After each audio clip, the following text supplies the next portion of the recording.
Bienvenue pour cette présentation de l'école des transitions. Je vais te laisser introduire. D'accord, très bien. Bonjour à toutes et à tous. Je me présente, je suis Lucie Marini, je suis professeure du CNAM, titulaire de la chaire d'ingénierie de la culture et de la création. Vous allez me dire qu'est-ce que ça a à voir avec l'écologie. À la fois rien, en fait tout, puisque c'est un des secteurs qui est en ce moment le plus touché et en réflexion sur ces sujets. Et puis surtout, c'est un des sujets de recherche et d'enseignement sur lesquels je travaille. J'ai eu l'honneur que l'administratrice générale du CNAM me confie la préfiguration et le lancement de la première école du CNAM. Les écoles du CNAM sont des structures souples et agiles qui visent à mettre en évidence pour les apprenants et les partenaires du CNAM des orientations stratégiques fortes pour notre établissement qui se veut un établissement de formation et de recherche à l'écoute des mutations de la société et des nouveaux besoins en compétences, des nouveaux métiers et de la façon aussi dont les métiers doivent avancer, intégrer de nouveaux enjeux économiques, sociaux, politiques et évidemment écologiques. Et donc, nous avons lancé ce chantier de l'école des transitions avec toute une série de collègues et de services du CNAM, notamment Kevin Jean, qui est maître de conférence au CNAM, qui vous présentera plus spécifiquement le module proposé à tous les apprenants du CNAM. Alors, pourquoi on a lancé cette école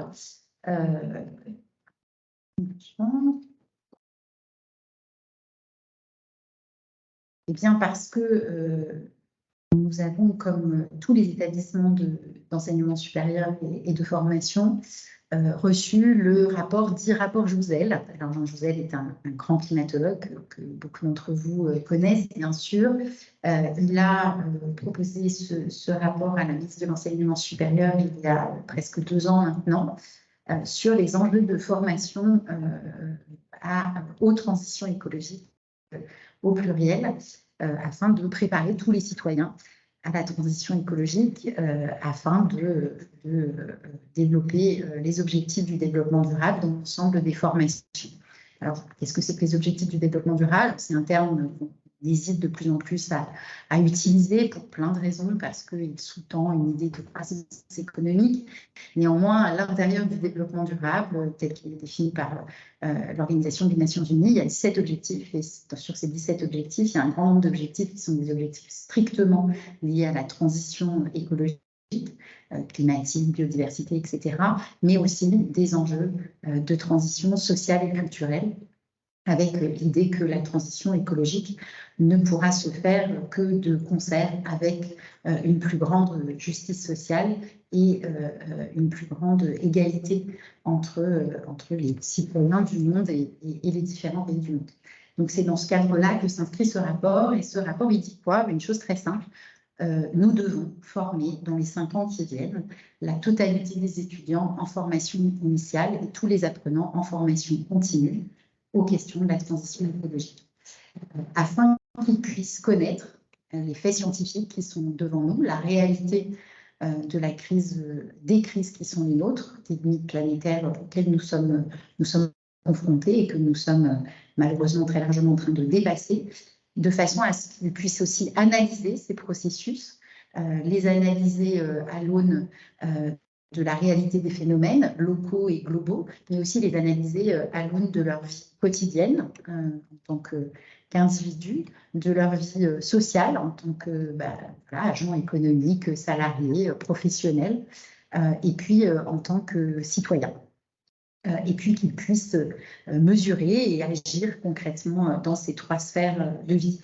Avec vraiment l'enjeu d'appréhender la notion des limites de notre monde et d'avoir une approche systémique, donc pas seulement centrée sur la crise climatique, et vraiment d'être en capacité de mesurer, c'est-à-dire de comprendre, d'analyser les phénomènes, d'être capable, face à des phénomènes qu'on a énormément de difficultés à appréhender dans la réalité de leur gravité, etc., d'être capable de prendre conscience, de mesurer et d'avoir une analyse ce qu'on appelle une analyse prospective, encore une fois, en tant qu'individu, en tant que professionnel et en tant que citoyen. Avec l'idée aussi d'une position active des apprenants afin qu'ils puissent participer à co-construire des diagnostics et des solutions, et que pour ça, ils disposent d'un certain nombre d'outils pour agir en responsabilité. Bon, le rapport valide ça, et puis s'en est suivi la mise à disposition d'un certain nombre de ressources, etc. Et nous, au CNAM, on s'est dit, qu'est-ce qu'on va faire de ça?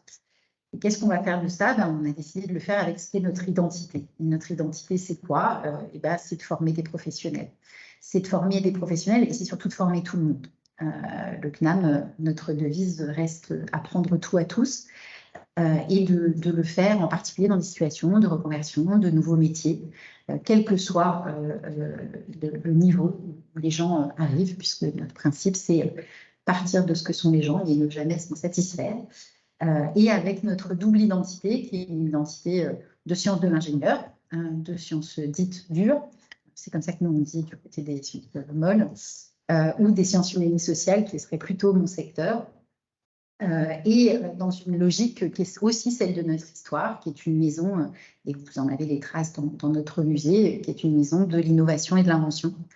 Qui sont deux choses différentes, mais ce n'est pas notre débat ici, et de le faire donc avec cette notion-là, ce prisme-là, et puis aussi avec ce qui est notre troisième mission, parce que en fait, comme toutes les universités et tous les lieux d'établissement supérieur au CNAM, on a trois missions: l'enseignement, la formation, notre première mission, une deuxième mission qui est la recherche, et une troisième mission qui est la diffusion de la culture scientifique et technique. Et donc, l'enjeu pour nous aussi de cette école des transitions, c'est de participer à la diffusion de ces questions, de ces enjeux, à travers notre musée, à travers des conférences, à travers également d'autres processus, notamment la participation des étudiants. Donc, je le disais, une démarche qui englobe la transition écologique et les transitions sociétales qui les accompagnent. Alors, l'école des transitions écologiques, comment on a fait?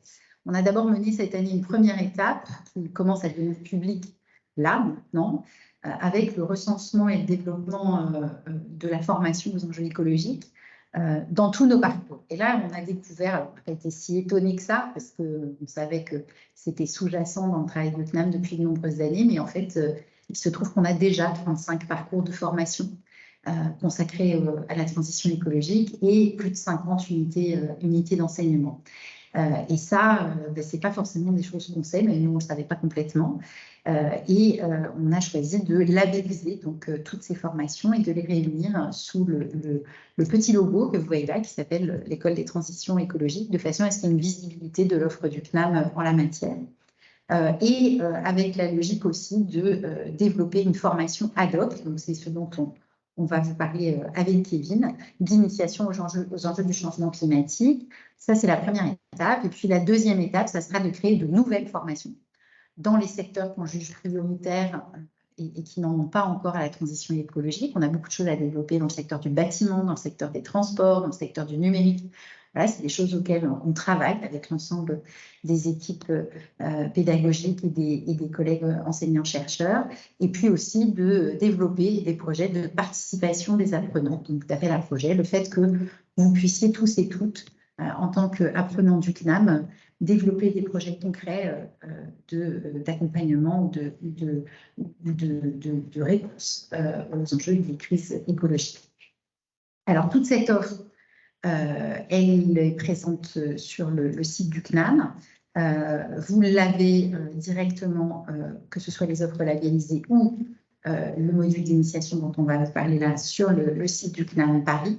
Je pense que ce support sera mis en ligne et vous le trouvez de toute façon. Alors, si vous tapez École des transitions pour n'importe lequel de vos moteurs de recherche, et je ne fais la pub pour aucun d'entre eux, mais pas ceux qui sont en low-tech et en responsabilité écologique, vous trouverez, j'ai fait le test, vous pouvez atteindre cette page de l'École des transitions du CNAM et vous y verrez donc toutes les formations labellisées par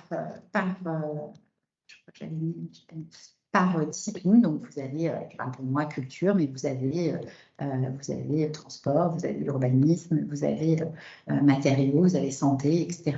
Toutes les offres qui sont proposées. et notamment ce module qui donc est proposé gratuitement à l'ensemble des inscrits au CNAM, quel que soit le cursus sur lequel vous êtes inscrit, vous y avez accès. C'est donc ce module en ligne qu'on va vous présenter maintenant, qui s'appelle TED 001 et qui est une porte d'entrée pour chacun et chacune d'entre vous, qu'on vous propose donc de suivre gratuitement avec un système d'évaluation et qui ensuite peut ouvrir sur d'autres certifications. C'est ce que Kevin va vous présenter maintenant. Bonne formation à toutes et à tous. Merci Lucie pour cette introduction. Je fais un tout petit tour pour voir s'il y a peut-être des questions déjà aussi. Tout se passe bien parmi les gens qui sont à distance, ça a l'air d'être le cas. Et donc, voilà, moi je vais vous présenter un peu plus spécifiquement les enseignements qui sont déployés cette année dans le cadre de cette école des transitions et qui sont déployés et pensés pour vraiment toucher tout le monde, tous les apprenants du CNAM et qui ne sont pas, donc Lucie l'a dit, il y a une offre de formation qui est labellisée. Ce sont des UE existants, des enseignements existants qui s'adressent à des personnes dans des profils, dans des cursus qui vont quelque part intégrer des enjeux de transition, mais dans tel ou tel secteur d'activité. Et ce que je vais vous présenter là, ce sont des unités d'enseignement et un certificat de compétences qui, là, ont été pensés pour s'adresser à tous les cursus, vraiment à toutes les spécialités du CNAM, donc à l'enseignement vraiment transversal à ces enjeux de transition. Alors, j'avais prévu une intro qui était peut-être pas nécessaire sur le fait qu'on n'est plus autour du constat. Maintenant, la réalité, le changement climatique est devenu une réalité. Vous connaissez sans doute ces représentations, ces warming strips, les bandes du réchauffement, qui représentent les anomalies de température dans le temps, de 1850 à nos jours, où très clairement, on voit que le réchauffement climatique est mesuré dans les données, ça n'est plus contestable. C'est le cas à l'échelle mondiale, c'est le cas également à l'échelle locale, donc c'est quelque chose qu'on ressent. Ici, vous avez la même représentation pour la station météorologique de Paris. Donc, cette réalité qu'est le réchauffement climatique, on le vit maintenant, on le vit, on le ressent. On a encore passé une semaine de canicule la semaine dernière. Le temps n'est plus à ce constat. Il devient également une source de perturbations majeures, toutes les répercussions, ces événements climatiques extrêmes qui nous rattrapent et qui s'enchaînent depuis quelques années au point où là, le monde a titré la semaine dernière que l'été 2023 avait été marqué par une litanie d'événements climatiques extrêmes. Vous avez sans doute entendu parler Antonio Guterres, le secrétaire des Nations Unies, parler d'effondrement climatique, des enjeux de traduction derrière le terme. Donc on en est là. Maintenant, le temps des constats est dépassé. Maintenant, il faut en venir au temps de l'action climatique. Le problème, c'est que la fenêtre d'action, nous dit le GIEC, c'est une représentation du dernier rapport du GIEC, cette fenêtre d'action pour limiter le réchauffement climatique, elle est en train de se réduire. On a une fenêtre d'action. Ce que nous dit le GIEC, c'est que globalement, les 10 prochaines années vont déterminer le niveau de réchauffement climatique qu'on aura dans la deuxième moitié du XXIe siècle. Et que pour l'instant, on n'est pas du tout sur la bonne trajectoire. Ici, vous avez les trajectoires d'émissions de CO2 qui nous conduisent vers un réchauffement climatique de l'ordre de 2 à 3 degrés. Or, voire plus, pour respecter l'accord de Paris, les objectifs de l'accord de Paris d'un réchauffement limité à 2 degrés, voire 1,5 degré, il faudrait suivre les courbes en vert ici pour l'objectif 2 degrés ou en bleu pour l'objectif 1,5 degré. Ce qui veut dire il nous faut, dans les prochaines années, casser cette courbe rouge pour se rapprocher des courbes vertes et bleues, c'est-à-dire réduire drastiquement, massivement, dans tous les secteurs, les émissions de CO2. Et pour l'instant, quand on regarde les engagements des États, on n'y est pas du tout. Donc là, on est vraiment dans une période où il faut se mobiliser, une fenêtre d'action qui se réduit, et on l'a vu juste précédemment, un climat qui commence déjà à s'emballer. L'enjeu, c'est que ce constat, malheureusement, il ne se limite pas à la seule question climatique. On a parallèlement des enjeux d'effondrement de la biodiversité, rappelés dans un rapport il y a quelques années, le premier rapport de l'IPBES, qui est l'équivalent du GIEC pour la biodiversité. On a une crise des ressources naturelles. Il suffit de parler de la sécheresse qu'on est en train de subir en France. Vous avez peut-être entendu l'actualité de ce jour également, des fameuses limites planétaires, avec la limite de l'eau qui a été dépassée. On y reviendra dans un des enseignements.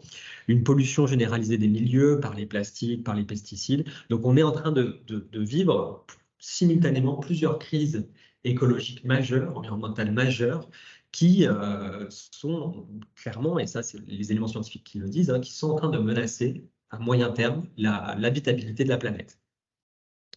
C'est un constat qui est dur à affronter. Pour autant, ce que nous disent les scientifiques là aussi, c'est qu'il est encore temps d'éviter le pire. On peut encore éviter le pire, c'est ce que nous dit le dernier rapport du GIEC. La situation est déjà grave, d'accord, on peut encore éviter le pire, mais pour éviter le pire, encore faut-il faire les bons choix. Et pour faire les bons choix, il faut comprendre que ces crises sont intrinsèquement liées entre elles. La biodiversité, la crise du climat, toutes ces crises sont liées entre elles. Et si elles sont liées entre elles, alors il faut également envisager des approches globales. Traiter les problèmes indépendamment les uns des autres nous faire gagner peut-être sur un tableau, mais perdre sur un autre. Je vous ai donné deux exemples ici, des enjeux d'énergie renouvelable qui passeraient par du photovoltaïque, mais au détriment de la forêt française. Vous voyez bien qu'on gagne sur un tableau, mais on perd sur un autre. Et donc là, on a une réponse qui est parcellaire et qui ne va pas nous aider dans la crise globale. Voilà, une autre représentation du fait que, c'est très petit, j'en conviens, mais on a à gauche des solutions pour le climat qui sont reliées à des solutions pour la biodiversité à droite, avec en bleu des convergences entre ces solutions, c'est-à-dire des solutions qui permettent d'être favorables à la fois pour le climat et la biodiversité, et d'autres qui ne le sont pas. C'est ici les traits rouges, on va dire des solutions climatiques de réduction des émissions comme les agrocarburants, par exemple, sont très défavorables à la biodiversité. Donc voilà, tout ça pour illustrer que ces crises, elles sont intrinsèquement liées. Et il faut d'abord les comprendre pour y répondre de manière globale. Et donc, c'est vraiment le thème de ces enseignements qu'on a voulu proposer cette année au CNAM de manière transversale, avec ces deux enjeux de comprendre les crises qu'on est en train de vivre pour agir, pour y répondre. Donc voilà ce cadre, et donc dans le sous-titre sur ces enjeux dont on a parlé, dont Lucie nous a parlé, il y a ce terme qui revient, qui est le terme de transition. Alors ici, une définition qui est celle du ministère. La transition est depuis quelques années maintenant en France un ministère également. La définition retenue, c'est celle-ci. La transition écologique est une évolution vers un nouveau modèle économique et social qui renouvelle nos façons de consommer, de produire, de travailler, de vivre ensemble, pour répondre aux enjeux environnementaux, ceux du changement climatique, de la rareté des ressources, de la perte accélérée de la biodiversité et de la multiplication des risques sanitaires environnementaux. Donc, elle est assez complète, cette définition. On voit quand même beaucoup de choses, qu'il faut changer la société dans ses différentes dimensions, les systèmes de consommation, de production, le travail. C'est ça qui nous intéresse ici au CNAM. Pour répondre à des crises multiples, des crises environnementales multiples, comme c'est rappelé dans cette définition. Alors, on parle de transition, il faudrait peut-être mieux parler de transition au pluriel, des transitions, parce que finalement, ces objectifs de quelque part de réconciliation de nos modèles de société avec les limites de la planète, on peut y répondre de différentes façons. On peut envisager différents scénarios pour réduire notre empreinte, différents récits, différents scénarios pour réduire notre empreinte à la fois sur le climat et sur la biodiversité. C'est d'ailleurs un exercice qu'a fait l'ADEME récemment, qui a proposé différentes façons de décarboner la France et de répondre aux enjeux de ressources et de biodiversité à l'horizon 2050. Et parmi ces transitions, donc c'est pour ça qu'on y préfère le pluriel, il y a des choix à faire. Est-ce qu'on va préférer faire des paris, se reposer sur des paris technologiques pour réparer quelque part tous les dégâts qu'on fait aux écosystèmes, ou est-ce qu'on va préférer se reposer sur des leviers que sont la sobriété, la frugalité, pour répondre à ces mêmes enjeux? Et encore une fois, pour comprendre ce paysage de scénarios, il faut avoir les éléments de base, le kit de connaissances de base, le socle de connaissances, pour pouvoir s'inscrire un petit peu dans ces débats qui sont les débats de société qu'on a actuellement au sein de ces trajectoires dans lesquelles on va être obligé de s'inscrire pour répondre à ces objectifs environnementaux. Alors, cet objectif de transition, ce qu'il faut avoir en tête, c'est qu'il concerne tous les secteurs. On ne pourra pas se dire, oui, d'accord, mais moi, je travaille dans le secteur de la santé, je ne suis pas concerné en premier plan. Pourquoi? Parce que tous les secteurs d'activité, quelque part, contribuent au problème d'une façon ou d'une autre, et doivent envisager leur propre transition, seront impactés par des mesures de transition. J'ai cité quelques exemples, l'énergie, le secteur des énergies aujourd'hui, qui est la principale source de gaz à effet de serre, l'industrie, qui est un des émetteurs de gaz à effet de serre en France, mais aussi et surtout un secteur consommateur de ressources et de matières premières, ce qui va là aussi avoir des répercussions sur les écosystèmes. Les systèmes agricoles sont finalement en France assez peu émetteurs, même si, encore une fois, on ne peut pas faire l'impasse, de gaz à effet de serre, mais ce qu'il faut bien voir, c'est que ce secteur-là est un des secteurs qui a le plus gros impact sur la biodiversité, et que ce secteur agroalimentaire en France, à l'échelle globale, est responsable de 80% de la déforestation, et le système agroalimentaire français l'est aussi. par tout ce qu'on appelle la déforestation apportée, tous les éléments apportés, les éléments de nutrition animale apportés sur le territoire français qui contribuent à la déforestation dans d'autres régions du monde. La santé, le secteur de la santé, par exemple, c'est quand même 8% des émissions de gaz à effet de serre. Ça semble peu, mais dans une perspective où il faut arriver à une neutralité de ces émissions, c'est-à-dire des émissions de gaz à effet de serre qui soient complètement compensées par le reste, il va falloir que la santé également se décarbone. Et donc voilà, tout ça pour illustrer que c'est un objectif qui va concerner tous les secteurs d'activité, que si vous ne vous intéressez pas à ces enjeux de transition, quelque part, ils vont vous rattraper. Et donc, c'est un élément qu'il faut bien garder en tête. Un autre point, qui est vraiment une des perspectives dans laquelle on s'inscrit dans ces enseignements au CNAM, c'est la question du niveau d'action, des leviers d'action. Souvent, quand on parle de ces enjeux de transition, on est un peu écartelé entre deux visions. D'une part, la vision selon laquelle la transition, c'est l'affaire de tout un chacun dans sa sphère individuelle, c'est des petits gestes qu'on va faire pour réduire la consommation d'énergie, la consommation d'eau au robinet. Et de l'autre, à l'inverse, on va avoir une vision qui va dire finalement, ces petits gestes servent à rien tant qu'ils ne s'inscrivent pas dans des actions des gouvernements, des États, dans ces grands moments que sont les COP, dans des décisions politiques à l'échelle nationale, voire internationale. Et ces deux positions, quelque part, elles sont insatisfaisantes. Dans le côté des gestes individuels, on est sur quelque chose qui va entraîner une sorte de culpabilisation des individus. Et de toute façon, on a un problème d'échelle. On sait qu'en additionnant tous les gestes individuels, on n'y arrivera pas. Ce ne sera pas suffisant pour arriver aux transformations nécessaires à l'échelle de la société. D'un autre côté, tout cet ordre des États, des politiques, du gouvernement, de décisions qui viennent d'en haut, nous pose dans une posture d'attentisme, de fatalisme. Finalement, on attend que ça vienne d'ailleurs. On n'est pas moteur de changement. Et finalement, la perspective dans ces enseignements qu'on veut vous proposer au CNAM, c'est d'envisager ces actions à une échelle intermédiaire, qui soit une échelle d'action collective, qu'on peut avoir, qui est sans doute la meilleure échelle d'action parce qu'on a ce levier de transformation qui est plus important que pour les seules actions individuelles. Et par là, on peut aussi commencer à contribuer à un changement d'écosystème, à la création d'une demande politique également pour des transformations plus fortes. Ces actions collectives, on peut les envisager à différentes échelles, s'engager dans son quartier, s'engager dans l'école de ses enfants, mais aussi et surtout, et c'est là que le CNAM peut répondre à cet enjeu, dans son activité professionnelle. S'engager pour inscrire son entreprise, son organisation, justement dans ces enjeux de transition. Donc voilà un peu la perspective, le cadrage qu'on a voulu pour ces enseignements, une fois ces enseignements très transversaux qui vous sont proposés cette année au CNAM. Alors, je vais en dire deux mots un peu plus dans les détails après cette introduction. Comme l'a mentionné Lucie, on a un premier enseignement qui est quand même quelque chose d'inédit dans l'histoire du CNAM, c'est que cet enseignement TED 001, il est proposé cette année gratuitement à tous les inscrits au CNAM. C'est-à-dire que si vous êtes inscrit ou inscrite à au moins une autre unité d'enseignement au CNAM, vous pouvez et vous avez accès gratuitement à ce module. Je pourrais en dire deux mots, mais ce module est en fait un clone, un module jumeau d'une UE qui s'appelle HSE 133, donc le même titre, Enjeux des transitions écologiques, comprendre et agir, que voilà, vous avez bien compris ce positionnement qu'on a pris dans cette formation, la compréhension, mais la compréhension pour l'action. Un module gratuit qui est le clone d'un module qui est un module plus classique. Pourquoi on a fait ce petit arrangement? C'est parce que le module HSE 133 est intégré dans des diplômes. Il aurait fallu modifier toutes les plaquettes de diplômes, toutes les maquettes de diplômes, notamment dans les plaquettes des diplômes d'ingénieurs.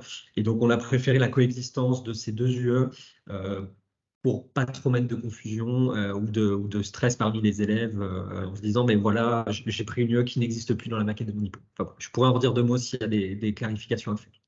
Ces deux enseignements seront débuteront au premier semestre, donc TED 001 HSE 133, dès la semaine prochaine. Et TED 001, le module gratuit, sera ouvert toute l'année. Oui, avoir accès au contenu toute l'année. Au second semestre, une unité d'enseignement qui est la plus spécifiquement dédiée à l'identification des moyens d'action dans les pratiques professionnelles. Il manque le terme professionnel pour ça. Et finalement, donc ça j'en vais en dire deux mots, et finalement un certificat de compétences qui regroupe l'UE du premier semestre et l'UE du second semestre. Voilà. Je vais en dire deux mots un tout petit peu plus rapidement. Donc cette fameuse UE, l'UE proposée au premier semestre, TED 001 et ou HSE 133, donc vous l'avez bien compris, des UE clones, avec la version gratuite et la version classique. Les objectifs de cette UE, Développer une culture scientifique pluridisciplinaire autour des enjeux liés à la transition écologique. Pluridisciplinaire, ça veut dire qu'on va mobiliser des éléments de sciences de l'environnement, mais aussi de sciences humaines et sociales. Comprendre les grands enjeux sociétaux de ces transitions écologiques, prendre l'ampleur des mesures de transformation de la société qui sont nécessaires pour remplir ces objectifs de transition, comprendre les principaux équilibres et les principales limites, frontières, limites du système planétaire, et enfin comprendre les enjeux d'atténuation et d'adaptation au changement climatique. Toujours avec, je vous l'ai dit, hein, c'est l'idée pédagogique derrière, c'est de ne pas se contenter des constats, d'aller au-delà des constats, d'identifier des marges de manœuvre et des leviers d'action. Alors, on l'a mentionné plusieurs fois, une version gratuite, une version classique. Comment faire pour accéder à cette version gratuite? Eh bien, il suffit sur le site des inscriptions du CNAM d'aller taper le code. Hein, quand vous recherchez une sur ce site, vous allez taper TED 001, vous allez pouvoir la mettre dans votre panier. Et en validant le reste de votre inscription, il ne vous sera pas demandé de tarifs supplémentaires pour l'inscription à TED 001. Deux mots juste avant de rentrer un petit peu plus dans le programme de cette UE du premier semestre. J'ai parlé de l'approche pluridisciplinaire. L'UE est découpée structure autour de trois grands axes. Un premier qui va essayer de présenter les différentes crises environnementales en cours, donc, que j'ai mentionnées, hein, la crise du climat, la crise de la biodiversité, la crise de l'eau, en mobilisant des éléments de sciences de l'environnement, climatologie, hydrologie, biologie et d'autres. Quel regard on peut porter sur ces crises? Comment on en est arrivé là? Comment on peut envisager les transformations nécessaires? Et bien que là, ce sera vraiment un regard sciences humaines et sociales où on va mobiliser l'histoire, les sciences politiques, la sociologie, pour proposer un autre éclairage sur ces crises environnementales. Et enfin, un axe, voilà, dessiner les lendemains, où là, on va faire appel à de la prospective, à de l'analyse critique, pour essayer de voir vers quoi on peut se projeter. Deux éléments que j'aurais dû mentionner dès le début, hein, c'est une UE accessible 100% à distance et qui n'a pas de prérequis. Donc, elle est pensée pour tous. Je peux rentrer un tout petit peu plus dans le détail si vous le souhaitez. On va peut-être garder du temps rapide pour les questions-réponses. J'affiche là rapidement. Le contenu de l'UE est disponible en ligne. Donc, première séquence, hein, sur les différentes crises environnementales, comme je l'ai parlé. L'occasion ici de vous expliquer comment sera validée l'UE. Donc, l'UE donne accès à des crédits ECTS qui seront validés par des QCM. Donc, vous aurez plusieurs QCM au moment de l'enseignement, au fil de l'enseignement, que vous pourrez déclencher à mesure que vous aurez progressé dans l'UE. Donc ces QCM, une fois que vous aurez suivi les 4 premières séances, vous aurez accès à ce premier QCM qui nous permettra à la fin de valider le module. Deuxième séquence, donc j'en ai parlé, un éclairage des sciences humaines et sociales, éclairage des sciences politiques, un éclairage historique sur les crises climatiques, un éclairage sur les récits qu'on peut faire autour de ces enjeux de transition écologique avec Lucie, un éclairage sur les raisons du manque d'action climatique, et enfin, parce que c'est un point qui est important, qui a été rappelé dans le dernier rapport du GIEC, la transition, la réponse à ces crises ne peut pas s'envisager sans une réponse structurelle, intégrée, juste et équitable. Donc un enjeu, une séquence sur les climats et les inégalités. Et enfin, une séquence sur les enjeux d'adaptation, d'atténuation, où on tracera un petit peu des futurs possibles, voilà, les différents récits pour ces transitions à l'échelle française, internationale, à l'échelle 2050. Voilà pour cette UE, donc TED 001, le clone de HSE 133. L'occasion, là aussi, juste un dernier mot, ce qui va changer entre les deux UE, enfin, non, je vais garder ça pour les questions-réponses, si vous en avez. Pour aller plus loin, donc qu'est-ce qui sera proposé au deuxième semestre? L'UE HSE 134, j'en ai déjà un peu parlé, qui s'intitule « Intégrer les enjeux de transition dans les pratiques professionnelles ». Dans cette deuxième UE, on part de l'idée que, voilà, à partir du moment où vous avez suivi TED 001 ou HSE 133, vous avez les bases, le socle de connaissances pour, quelque part, mieux comprendre, saisir ces enjeux environnementaux. Et maintenant, la question, c'est qu'est-ce qu'on fait? Qu'est-ce que je fais, moi, dans mon entreprise, dans mon organisation? Et donc, dans cette UE, c'est vraiment la question qu'on va se poser, et on va se la poser dans deux dimensions. D'une part, on va voir les enjeux de transition secteur par secteur. Donc, on va voir quels sont les défis que pose les questions de transition pour le secteur de l'énergie, le secteur du bâtiment, le secteur des transports, le secteur numérique, le secteur de la santé. On va passer en revue les grands secteurs d'activité. Tout un chacun devrait normalement s'y retrouver. Et même si vous n'évoluez pas dans ce secteur, vous devriez quand même en tirer des éléments pertinents. Et la deuxième grande dimension, c'est d'identifier des leviers d'action qu'on peut mettre en pratique dans sa pratique professionnelle, dans ses organisations, justement, pour prendre en compte ces enjeux de transition. Donc des grands leviers, quelque part, un enseignement transversal, ce qui peut être mis en place dans chacun de ces secteurs. Donc on va parler de bilan carbone des entreprises. Qu'est-ce que c'est qu'un bilan carbone? À quoi ça sert? Comment on calcul. On va parler d'analyse de cycle de vie, ACV. On va parler de plan de sobriété pour les organisations, pour les entreprises, de techniques, de méthodes de conduite du changement également. Donc voilà, vous avez bien compris, une approche sectorielle et une approche par levier d'action. Et enfin, j'en ai parlé, ces deux UE, donc l'UE TED 001 ou son clone HS 133, en plus d'HS 234, ces deux UE, une fois validés, vous donneront accès à un certificat de compétences qui, à notre connaissance, est le premier certificat de connaissances professionnalisant sur ces enjeux de transition, qui est proposé, qui est accessible au titre de la formation professionnelle, donc finançable par le CPF, et qui vous permettra de, quelque part, valider par un certificat d'établissement ces deux enseignements. J'en ai fini pour cette présentation rapide. J'ai oublié de me présenter, ce que je voulais faire très rapidement à la fin. Donc, pour ma part, je suis maître de conférence au CNAM, épidémiologiste de formation. Je travaille sur plusieurs enjeux, enfin sur plusieurs questions, en lien avec la santé toujours. Et des activités de recherche qui s'orientent de plus en plus sur des questions de co-bénéfices pour la santé et d'action climatique, de convergence entre des objectifs climatiques et des objectifs de santé. Voilà, je vous remercie pour votre attention.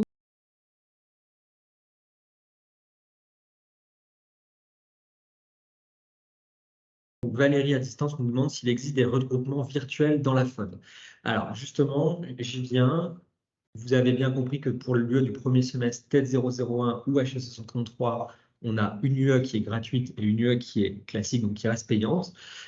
Justement, la différence se justifie par ces regroupements virtuels. Dans l'UE TED 001, qui est une UE qui va être proposée massivement au CNAM, on ne pourra pas assurer ces regroupements virtuels.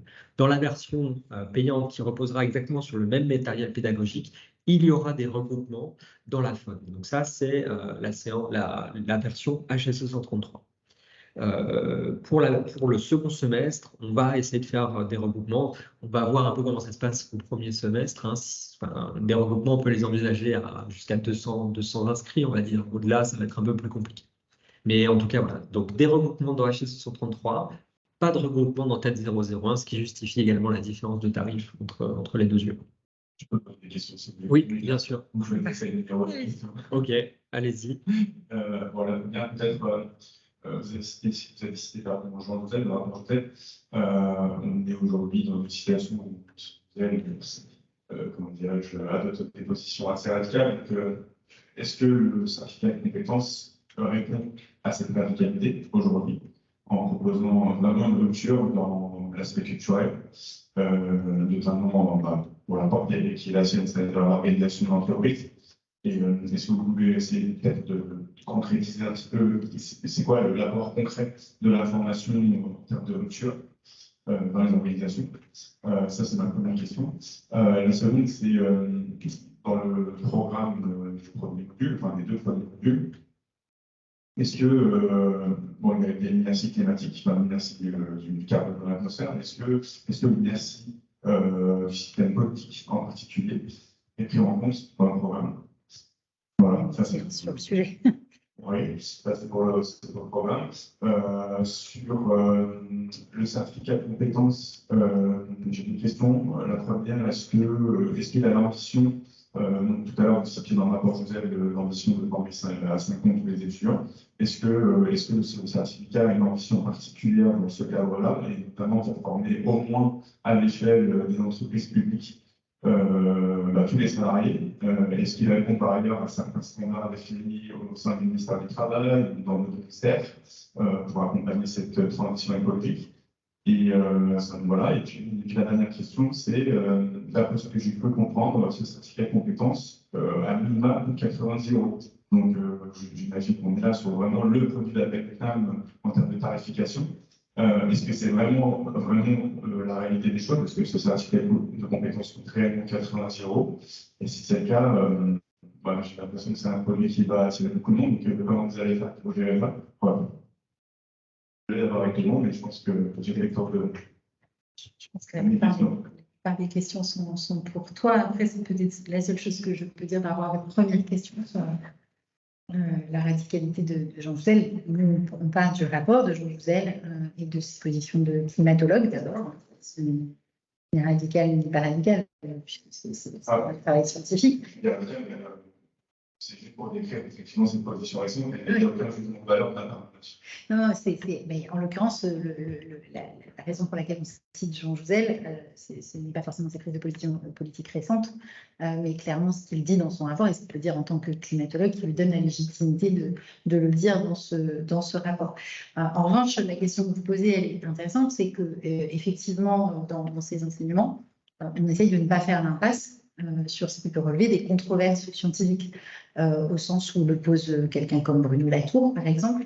C'est-à-dire qu'il y a la question des faits scientifiques et la façon dont on s'empare individuellement, collectivement, à l'échelle locale, nationale et internationale de ces faits scientifiques pour les transformer en action. Ça peut faire l'objet d'un certain nombre de controverses qu'on va essayer d'exposer en disant, en fait, oui, il y a plusieurs scénarios sur la table qui sont exposés. Donc, il y en a qui sont inopérants, ont des conséquences négatives. Il y en a qui sont plus opérants, mais à l'intérieur de ceux qui sont opérants, il y a aussi différents choix, différentes positions. Voilà. Donc, en l'occurrence, on s'efforce d'exposer ces controverses. Oui, enfin, une autre façon de répondre hein, qui va dans le même sens, hein, c'est de se dire que le contenu sur lequel ce cours est basé, c'est vraiment le contenu du consensus scientifique. On ne va pas l'amoindrir hein, dans ces constats, on ne va pas l'atténuer, en atténuer la portée et, dans ces constats. Et si on va au-delà pour proposer différentes interprétations de ce contenu, alors on l'explicitera. Dire, ben voilà, le consensus scientifique arrive ici, maintenant il y a plusieurs voies qui s'offrent devant nous, elles sont à débattre. Telle voie nous explique qu'on y arrivera comme ci, telle voie nous explique qu'on y arrivera comme ça. Voilà les critiques faites à chacune. Et là, on a vraiment un débat scientifique. Je ne sais pas si ça répond à la question, enfin à la première question. Alors, sur l'état de l'art, moi j'essaie de comprendre réellement quelle est la quelle était vraiment la rupture qui est engagée dans le certificat pour justement impulser réellement une nouvelle trajectoire, une transformation, une trajectoire réelle, parce que je ne sais pas, on est sur citer justement la sécheresse et les canicules qui se sont succédés, on est quand même sur 3 records en l'espace de 5 ans. On est en mois de septembre à plus 5 degrés par rapport à la dernière année. Donc on est déjà sur des trajectoires qui se manifestent de façon assez conséquente par rapport aux scénarios les pires qui sont engagés. Donc, on est quand même effectivement non seulement sur une inquiétude, mais aussi déjà sur la matérialité de scénarios qui sont assez graves. Donc, avec un engagement très important au niveau stratégique au sein de l'entreprise. Et donc, je voulais savoir, voilà, est-ce que le certificat de compétences permet culturellement d'aborder de plein fouet cette question. Voilà. Est-ce qu'il y a ça? Désolé. Non, mais la question est importante. Hein, enfin, en tout cas, cette question, on n'en fait pas l'impasse. Hein, c'est-à-dire qu'on montre, et vous parliez d'inertie politique, hein, ça fait l'objet de toute une séance. Hein, les raisons du manque d'action climatique, que ce soit à l'échelle individuelle, psychologique, à l'échelle sociologique, à l'échelle économique et politique également. On ne fait pas l'impasse sur ces points-là. Et donc, on va les traiter. Hein. Voilà. Alors, pour répondre et pour faire le lien avec l'autre point, est-ce que ça répond à des référentiels d'entreprise du ministère? Finalement, à part le guide qui est ce rapport Jouzel qui nous dit ce qu'on doit trouver dans telle formation et auquel on colle dans le contenu, il n'y a pas forcément de référentiel du ministère du Travail ou autre qui nous disent les entreprises ont besoin de tels et tels éléments. Et c'est peut-être la question est peut-être à prendre dans l'autre sens, hein, de quoi on pense que les entreprises, de quelles compétences nous pensons que des travailleurs, des employés, des collaborateurs ont besoin pour faire évoluer leurs propres entreprises. On va prendre la question par là. Après, savoir si voilà, la transformation des voies de transformation telles qu'on les propose sont suffisantes au sein d'une entreprise, là, le débat, il est large, hein, il est très compliqué à saisir. On est chacun aussi là où on se trouve dans un système qu'on peut essayer de faire évoluer avec notre propre marge d'action. Voilà, en tout cas, ce certificat est là pour donner l'ampleur des efforts à réaliser, donner des pistes d'action. On ne va pas répondre à toutes les questions, parce que toutes les questions n'ont pas réponse encore à l'heure actuelle. Mais encore une fois, on s'efforce d'éviter aucune question qui gêne et d'ouvrir le plus de perspectives possibles. Donc la date de démarrage, les premières mises en ligne se feront si tout va bien lundi. Les vidéos qui sont mises en ligne, le reste, jusqu'à la fin de l'année. On est sur des séances qui vont vous prendre environ en moyenne 1 heure par semaine. Il faut compter 15 semaines, 15 séances pour un semestre. Donc voilà, 1 heure par semaine sur chaque semestre, sur environ 15 semestres. Donc pour le certificat, environ 30 heures de formation, 30 à 40 heures de formation, un petit peu plus si vous voulez creuser. Et tout le matériel qui est mis en ligne, le reste. Donc si vous ratez, si vous avez un peu de retard, vous pouvez rattraper. Pour les regroupements donc, qui seront accessibles dans les yeux avec les codes HSE, HSE 134, HSE 133, là, on aura des séances interactives d'échange, des séances de TD en direct. Qui seront ces échanges en direct, ces regroupements en direct, ils seront enregistrés et accessibles après enregistrement. Est-ce que vous pouvez juste préciser un peu plus là-dessus? Parce que la partie interaction, quand on prend le HSE 133, c'est quoi? C'est 4 séances en direct dans le tas, et le reste, ce sont des vidéos que vous enregistrez comme un MOOC. C'est ça le principe? C'est ça, avec grosso modo, c'est ça. Avec sans doute. Enfin, on est en train de construire l'offre. Hein. C'est vrai qu'il y a cette interaction avec les intervenants. Non, pour le 133, il y en aura. Oui, c'est ça. Alors, je vous refais. On a quelques intervenants extérieurs. Ce seront des séances ouvertes en ligne pour les inscrits à 133, qui seront ensuite rebasculés en différé pour les inscrits à tête 001. Mais le principe, en fait, au départ, c'est que théoriquement, en tant qu'apprenant, vous êtes inscrit au CNAM dans une formation donnée.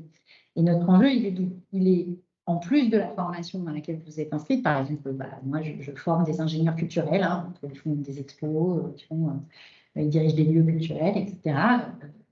J'ai en matière d'enseignement des crises écologiques, j'ai 2 enjeux, ce en quoi je suis le rapport Je vous aide, faire en sorte que les apprenants suivent cette UE d'initiation globale aux crises climatiques, et par ailleurs, moi j'ai développé une unité d'enseignement qui s'appelle Transition écologique du secteur culturel et artistique, où j'enseigne la façon dont ces questions-là sont portées par le secteur culturel et artistique, dont la question de l'éco-responsabilité des contenus artistiques se rencontre ou se rencontre pas, quelles sont les injonctions contradictoires, etc. Donc théoriquement, en tant qu'apprenant au CNAM, quelqu'un qui est inscrit au certificat d'ingénierie de la culture et de la création, il fait les 2 la même année. Donc là, on n'est pas dans une logique de suite. On a une vision globale et puis on a une vision adaptée au métier sur lequel on est en train de se former. Après, si de fait, cette UE encourage un certain nombre d'apprenants du CNAM à aller faire un autre cursus en prospectif, par exemple, l'année suivante, ou par ailleurs grossit les futurs effectifs de diplômes qu'on va essayer de créer dans les années à venir autour des nouveaux métiers, ou pas tous nouveaux d'ailleurs, d'être liés aux transitions écologiques, tant mieux. Donc oui, effectivement, notre idée derrière la tête, c'est de créer des diplômes, en fait, à partir de l'année prochaine. Voilà, donc des diplômes sur ces métiers de la transition écologique, et puis de faire en sorte que dans toutes les formations où ce n'est pas encore complètement posé, acté, il n'y ait plus de formation diffusée par le CNAM, il n'y ait pas une UE qui soit consacrée à la façon dont le métier enseigné intègre la transition écologique. Ça répond à votre question, mais on est en work in progress et l'enjeu pour nous, c'est pas juste de former les gens, c'est que les gens, une fois formés, initiés en tout cas à ces questions, ils soient demandeurs aussi de formation liée à leur pratique professionnelle en poursuivant. Écoutez, merci beaucoup pour votre présence ce soir, pour vos questions.